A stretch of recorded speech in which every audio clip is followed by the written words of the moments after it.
Varicose நோய்க்கு அதிநவீன laser முறையில் 45 நிமிடத்தில் சிகிச்சை. தையலோ தழும்போய் இருக்காது. அதே நாளில் டிஸ்சார்ஜ். சிகிச்சை பெற வருவோருக்கு 3000 ரூபாய் மதிப்புள்ள அல்ட்ராசவுண்ட் டாப்லர் பரிசோதனை முற்றிலும் இலவசம். Genesis varicose vein center, Chennai Porur, Coimbatore RS-புரம். கான்டாக்ட் 9677903667. தமிழர்களின் number one choice Tamil matrimony.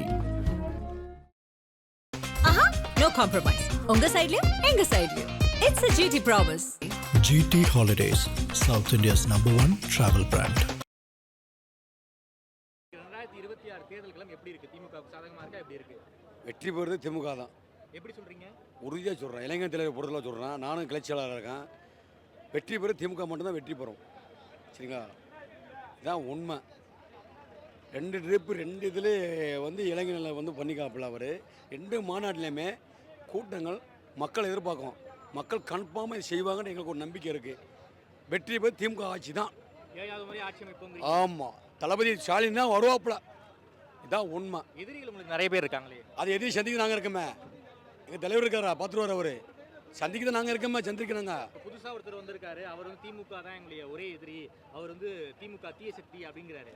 அவங்க தீயத்தை சொல்லிட்டு போகிறவங்க தான். இந்த படித்த இளைஞர்களை எங்களுக்கு வாங்க, எங்களுக்கு வழியை கூப்பிட்றாங்க. அந்த வழியை போகிற இளைஞர் கிடையாது. இது சரிங்களா, பாசத்துக்காக போகிற இளைஞருங்க, படிப்புக்காக போகிற இளைஞருங்க. இது செய்வாங்க. அது ஒரு நம்பிக்கை இருக்குது, அவ்வளோதான். எத்தனை இடங்களில் ஜெயிப்பீங்க? எல்லா இடமும் 234 தொகுதியில் 220 தொகுதி நாங்கள் ஜெயிப்போம்.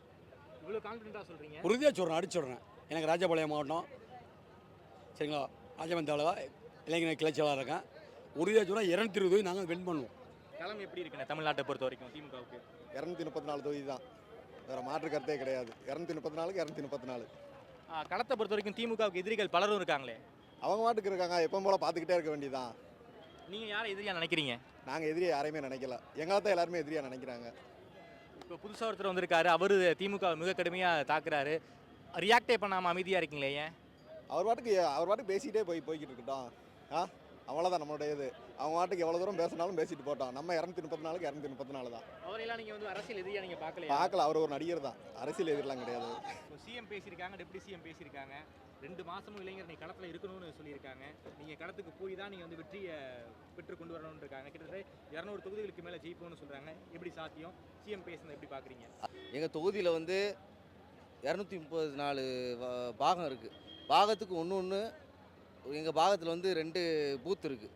பூத்துக்கு 5 வார்டு இளைஞர் அணி போட்டிருக்காங்க. நாங்கள்லாம் எப்படி செயல்படணும்னு சொல்லி எங்களுக்கு கட்சி தலைமையிலேருந்து எங்களுக்கு சொல்லி இந்த மாநாட்டுக்கு கலந்துக்கிற சொல்லி எங்களை கூட்டிகிட்டு வந்திருக்காங்க. அதுக்கு தான் நாங்கள் ஒரு பூத்துக்கு 5 இளைஞர் அணி போட்டிருக்காங்க. அதுக்கு தான் நாங்கள் வந்திருக்கோண்ணே. களம் எப்படி இருக்குண்ணே? 2026 தேர்தல் களத்தை பொறுத்த வரைக்கும் களம் எப்படி இருக்குது? நீங்கள் எங்கிட்ட கேட்டிங்கன்னா களம் எப்படிப்பா இருக்குது? களம் தீவிரமாக இருக்குது. கண்டிப்பாக நாங்கள் தான் வருவோம். வெற்றி நாங்களே, திமுக வெற்றி. எத்தனை இடங்களில் ஜெயிப்பீங்க? 100% எல்லா இடங்களும் நாங்கள் தான்.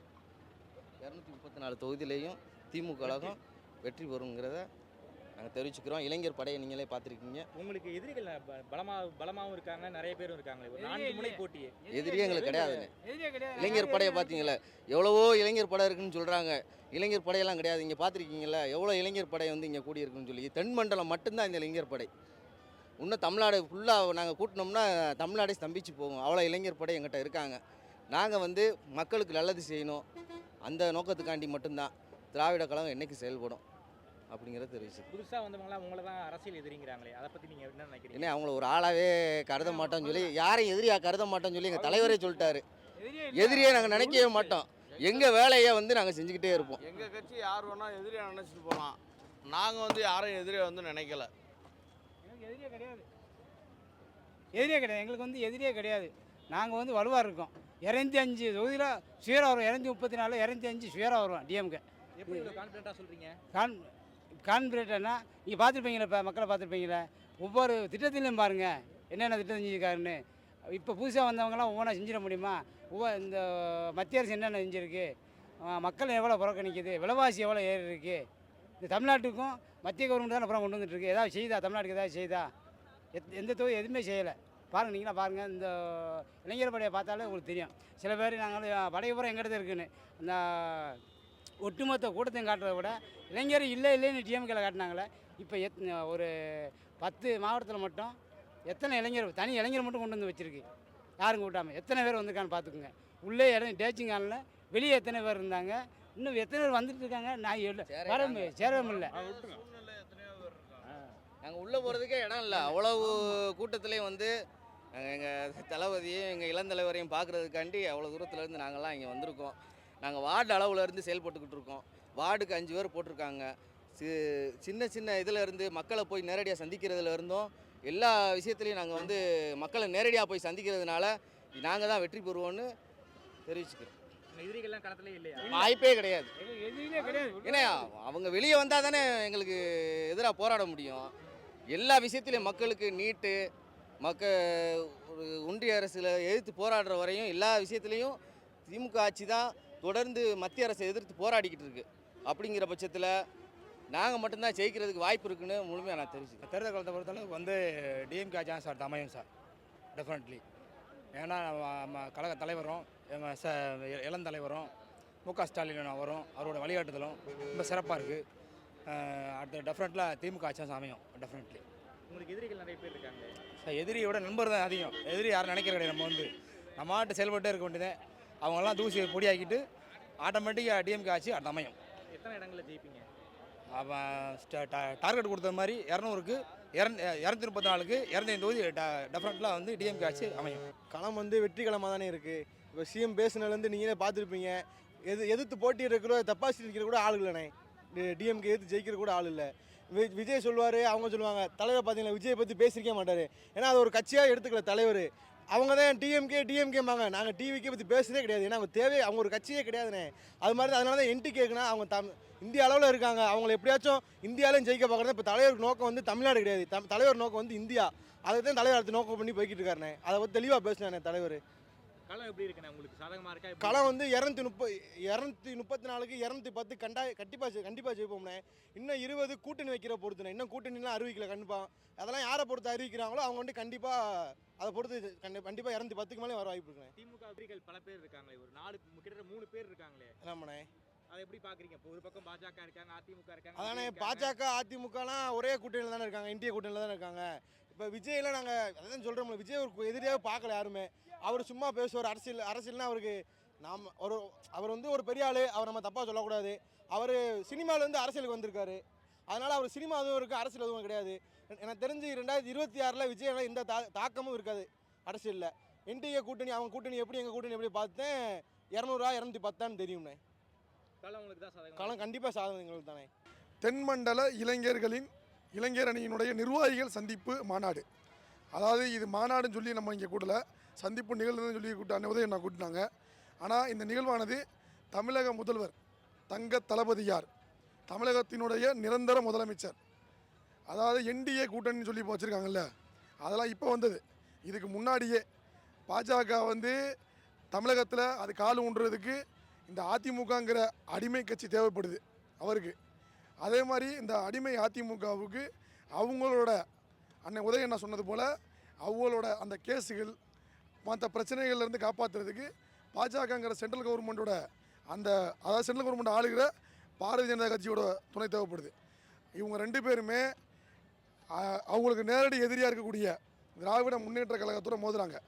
இன்றைக்கி நடைபெற்ற அந்த இளைஞர்கள் மாநாட்டில் கிட்டத்தட்ட தமிழக முதல்வருக்கும் சரி, தற்போது இருக்கக்கூடிய தமிழக முதல்வர் தங்க தளபதியார் திராவிட முன்னேற்ற கழகத்தினுடைய தலைவர், அதே போல் துணை முதல்வர் இருவருக்குமே மனசில் மட்டும் இல்லை, இந்த இளைஞர்களுடைய இந்த எழுச்சி 2026 சட்டமன்ற தேர்தலில் வெற்றியை நிலைநாட்டிடுச்சு, உறுதியாக்கிடுச்சு. நாங்கள் ராமநாதபுரம் மாவட்டத்திலேருந்து கிட்டத்தட்ட ஆயிரக்கணக்கான நிர்வாகிகள் ப்ளஸ் வந்துட்டு இங்கே சுற்றுப்புற மாவட்டத்திலேருந்து இங்கே வந்து கலந்துருக்கோம். இந்த மாநாட்டின் வழியாக நாங்கள் என்ன தெரிஞ்சுக்கிறோம் அப்படின்னா, டிவிகே கட்சி இந்த மாதிரி கட்சிகள்லாம் இப்போ இடையில மாநாடு நடத்துகிறாங்க. அதில் வந்து கிரீஸ் தலைவி அங்கே வந்திருக்கக்கூடிய இளைஞர்கள் வந்து அணில் குஞ்சுகள் போல் விசில் அடிச்சுக்கிட்டு அங்கிட்ட ஆடி ஓடிக்கிட்டு மேலே கம்பி மேலே ஏறிக்கிட்டு ஒரு தலைவர் வராருன்னு கூட ஒரு நாகரிகம் இல்லாத ஒரு மாநாடு நடந்துச்சு. ஆனால் இன்றைக்கி நீங்கள் பார்த்தீங்க, தலைவர் ராம்பாக் போனாங்க, ஏதாவது ஒரு அனாவசியமான விஷயங்கள் நடந்துச்சா? எதுவுமே நடக்கலை. இதுதான் திராவிட முன்னேற்ற கழகத்துடைய கொள்கை கோட்பாடு. கடமை கண்ணியம் கட்டுப்பாடு அப்படிங்கிற தாரக மந்திரத்தை திராவிட முன்னேற்ற கழகத்தினுடைய ஒவ்வொரு தொண்டனும் கடைபிடிச்சிட்டு வரான். அதனால் பொய் வாக்குறுதிகளை கொடுக்கும், எதிர்க்கட்சிகளும் சரி, இன்னைக்கு கட்சி துவங்கி நாளைக்கு முதலமைச்சராக பகல் ஆயிரலாம்னு சொல்லி பகல் கனவு காணக்கூடிய மற்ற கட்சிகளும் சரி, திராவிட முன்னேற்ற கழகத்தை எந்த காலத்திலையும் எந்த கொம்பனாலையும் அழிக்க முடியாது. 2026 தங்க தளபதியார் மட்டுமே முதலமைச்சராக பதவி ஏற்பாங்க. இது இந்த மாநாட்டின் மூலமாக உறுதி செய்யப்பட்ட ஒன்று. கண்ணு கட்டிய தூரம் திமுகவுக்கு எதிரிகளே இல்லை. அதாவது திமுகவுக்கு புது எதிரியும் இல்லை, பொது எதிரியும் இல்லை. நேற்று வரைக்கும் எடப்பாடி பழனிசாமியோட நான் கூட்டணி சேர்ந்தேன்னா தூக்கு போட்டு செத்துருவேன்னு சொன்ன தினகரன் இன்னைக்கு எடப்பாடி பழனிசாமி கூட இருக்காரு. அதை எந்த மக்களும் விரும்பலை. குறிப்பாக தென் மாவட்டத்தில் தினகரனுக்கு செல்வாக்கு, அந்த செல்வாக்கு இந்த செல்வாக்கு, நாங்கள் அது எந்த செல்வாக்குமே கிடையாது. அது ஒரு மாயை. என்னைக்கு எடப்பாடி பழனிசாமி பின்னாடி போய் அவர் சேர்ந்தாரோ அன்னைக்கே ஒட்டுமொத்த அந்த கட்சியை சேர்ந்த அனைவருமே திராவிட முன்னேற்ற கழகத்தின் பக்கம் வந்துட்டாங்க. இன்றைக்குமே நிறைய எங்கள் கூட வந்திருக்கிறாங்க அந்த கட்சியில் பயணித்தவர்கள். களம் வந்து எங்களுக்கு வந்து 2021 களம் எப்படி இருந்துச்சோ சுலபமாக அது மாதிரி தான் இருக்கும். புதுசாக உங்களுக்கு எதிரிகள் நிறைய பேர் வந்திருக்காங்களே. புதுசாக எதிரிகள் வந்திருக்காங்க. அந்த எதிரிகளுக்கு வந்து அரசியலை எப்படி கையாளணும்னு கூட தெரியாமல் வீட்டுக்குள்ளேயே இருக்கிறாங்களே. அதாவது இன்றைக்கி எங்கள் தலைவர் வந்து பொது இடத்துல கூட்டம் போட்டு பேசுகிறாரு. இன்றைக்கி புதுசாக வந்திருக்கக்கூடிய தலைவர்கள் வந்து கூட்டம் போட்டு பேசவே முடியலையே. ஒரு திரைப்படத்தை வெளியிட்டிருக்க கூட அவங்க பயந்துக்கிறாங்க. தடை போடுறீங்கன்னு அவங்க சொல்கிறாங்க. நாங்கள் எங்கே தடை போடுறோம்? இன்றைக்கி ஜனநாயகங்கிற படத்தை சென்சார் போர்டை கையில் வச்சுருக்கிறது மத்திய அரசு. மத்திய அரசுடைய பிரதமர் மோடியை பற்றி ஒரு வார்த்தை கூட பேசாமல் பனையூர்லேயே பிரச்சாரம் பண்ணிக்கிட்டு இருக்காரு புதுக்கட்சியினுடைய விஜய் அவர்கள். அவர்லாம் உங்களுக்கு எதிரியே இல்லையா? எங்களுக்கு வந்து அவர் வந்து ஒரு ஒன் ஆஃப் த ரோல் தான். எங்களுக்கு ஒன் அண்ட் ஒன்லி ரோல் இல்லை அவர் வந்து. அதனால எங்களுக்கு அவர் திமுக மட்டும் தான் மிக கடுமையாக இருக்கிறாரு. அதாவது காய்ச்ச மரம் கல்லடிபடும். அவர் வந்து எடப்பாடி பழனிசாமி ஒரு பொருட்டாவே நினைக்கல. அவர் நினைக்கிறது பெருந்தலை யாரு? தளபதி மு க ஸ்டாலின் அவர்கள். அதனால அவரை தாக்கி பேசினா தான் அவர். எல்லாரும் திமுகவை எதிர்க்கிறாங்க தமிழ்நாடு அரசியல்ல. திமுகவை எதிர்க்கிறவங்க யாருன்னு கேட்டிங்கன்னா அந்த அல்ற சில்லற கட்சிக்கு தான் திமுக எதிர்க்காங்க. பெருசாக இப்போ பார்த்தீங்கன்னா பிஜேபிக்கு வந்து தமிழ்நாட்டில் எத்தனை சதவீத ஓட்டு இருக்குது அப்படின்னு எடுத்துக்கிட்டிங்கன்னா சொற்ப எண்ணிக்கையில் தான் இருக்குது. எடப்பாடி பழனிசாமி தலைமை வைக்கிற அதிமுகவுக்கு வந்து ஒரு 12% வாக்கு இருக்குது. அதுபோக இந்த தினகரனுக்கு 2%, அல்ற சில்லறைக்கு ஒரு 2. அவங்க அத்தனை பேரும் சேர்ந்தா கூட நாடாளுமன்ற தேர்தலில் கிட்டத்தட்ட 40% வாக்கு வாங்கின திராவிட முன்னேற்ற கழகத்தை அவங்களால ஒன்றுமே பண்ண முடியாது. அதனால அவங்க எங்கள் மீது விமர்சனம் வைப்பாங்க. மக்கள் தொகை எவ்வளோ வந்திருக்காங்க பார்த்தீங்களா? இது ஒரு புள்ளி தான். எலெக்ஷனில் கண்டிப்பாக அவர் ஜெயிக்கிறார். எப்படி சொல்கிறீங்க? இந்த மக்களை பார்த்தா சொல்கிறேன் சார். நம்ம வீட்டில் கேட்கும்போது 4 ஓட்டுமே அவங்கள தான் போகிறேன்றாங்க. இப்போ புதுசாக ஒருத்தர் வந்திருக்காரு. அவர் தான் வந்து வீட்டுக்கு ரேஷன் கார்டுக்கு ஒரு ஓட்டு எனக்கு இருக்குங்கிறாரு. இருக்கலாம் சார். இல்லை நீங்கள் குழந்தைகள் இப்போ வர ஜென்ரேஷன், அடுத்த ஜென்ரேஷன் வரும்போது அவங்கள தான் போகிறேன்றாங்க. இப்போ என் பொண்ணே எடுத்துக்கோங்க, விஜய்க்கு தான் போட்டுன்றாங்க. நீங்கள் அவங்களை கன்வின்ஸ் பண்ண மாட்டீங்களா? நம்ம சொல்லி தான் பார்க்க முடியும். அதுக்குமே என்ன சொல்ல முடியுங்களா? தேர்தலுக்கெல்லாம் வந்து இன்னைக்கு மக்களுடைய கணிப்புலாம் பார்த்தா, மக்களுடைய கணிப்பு 2வது இந்த கூட்டணி சிதறல் எல்லாம் பார்க்கும்போது அடுத்து டிஎம்கே தான் வர்றதுக்கான வாய்ப்பு நிறையா இருக்குது. எப்படி சொல்கிறீங்க? கணிப்பிலே தெரியுது. ஏன்னா கூட்டணி ஸ்ட்ராங்கான கூட்டணி. அந்த கூட்டணி பிரியாமல் இருக்குது. இப்போ விஜய் வந்துட்டார், அவர் ஓட்டை பிரிச்சிருவார். ஏடிஎம்கே அங்கிட்ட ஒரு ஓட்டை பிரிச்சிடும். ஓட்டு பிரியும் போது இந்த கூட்டணி ஸ்ட்ராங்காக இருக்கும்போது டிஎம்கே வர்றதுக்கான வாய்ப்பு 90% இருக்குது. பிரிய போகிறது திமுக ஓட்டு, அதனால திமுக தான் லாபங்கிறீங்க. எத்தனை இடங்களில் ஜெயிப்பாங்க திமுக? அவர் சொன்ன 200 தொகுதிக்கு வாய்ப்பு இருக்குது. இப்போ விஜயெல்லாம் இருக்காரு, அவரால் எந்த ஒரு தாக்கத்தையும் ஏற்படுத்த முடியாது அரசியலில். தாக்கத்தை ஏற்படுத்தாருன்னா இளைஞரோட ஓட்டை தான் கவர் பண்ண முடியும். அவர் இளைஞர்கள் ஒவ்வொரு ஏரியாவில் இளைஞர்கள் போயிட்டாங்கன்னா அந்த கட்சிக்காரங்க அவங்க ஸ்ட்ராங்காக இருக்காங்கல்ல. டிஎம்கேனா டிஎம்கேக்காரங்க மாற மாட்டாங்க, கம்யூனிஸ்ட்னா கம்யூனிஸ்ட்காரங்க மாற மாட்டாங்க, எல்லாருமே மாற மாட்டாங்க. இது ஸ்ட்ராங்கான கூட்டணி, கொள்கை கூட்டணிங்கிறீங்க. கொள்கை கூட்டணி. அந்த போன கூட்டணியிலேருந்து அப்படியே ஸ்ட்ராங்காக இருக்காங்கல்ல. இப்போ இதில் மாற வாய்ப்பு இல்லை. இப்போ இந்த ஓட்டு கம்யூனிஸ்ட் ஓட்டுனா சிதறவே சேராது. அது மாதிரி டிஎம்கே ஓட்டு சிதறாது, ஸ்ட்ராங்காக அங்கே தான் உழுகும். இப்போ கூட்டணி ஸ்ட்ராங்காக இருக்கிறனால இந்த கூட்டணி தான் ஜெயிக்கும். வெற்றி வாய்ப்பு இதுக்கு இருக்குது.